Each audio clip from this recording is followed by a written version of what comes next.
अहम खबर है, मुल्क भर के लिए माहाना एडजस्टमेंट में बिजली महंगी होने का इम्कान है। बिजली ₹1.78 फ़ी यूनिट महंगी करने के लिए दरख्वास्त नेपरा में दायर कर दी गई है। नेपरा माहाना एडजस्टमेंट की दरख्वास्त पर 26 फरवरी को समाअत करेगा। मज़ीद जानेंगे डॉन न्यूज़ के नुमाइंदे ताहिर शिरानी से। ताहिर बताइए। जी, बिजली सार्फिन के लिए एक और बुरी खबर है कि माहाना एडजस्टमेंट में एक बार फिर कराची समेत मुल्क भर के लिए बिजली महंगी होने का इम्कान है। सेंट्रल पावर परचेजिंग एजेंसी ने जनवरी 2026 की माहाना एडजस्टमेंट में एक माह के लिए बिजली ₹1.78 फ़ी यूनिट महंगी करने की दरखास्त नेपरा में दायर की है। हुकूमती गाइडलाइंस के मुताबिक माहाना एडजस्टमेंट का इतलाक के इलेक्ट्रिक सार्फिन पर भी होगा।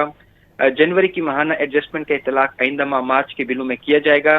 दरखास्त के मुताबिक जनवरी में बिजली कंपनियों को 8 अरब 76 करोड़ 20 लाख यूनिट्स बिजली फराहम की गई।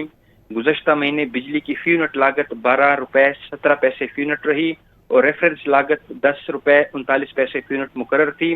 नेपरा की जानिब से दरखास्त पर 26 फरवरी को समाअत की जाएगी और उसके बाद फैसला किया जाएगा।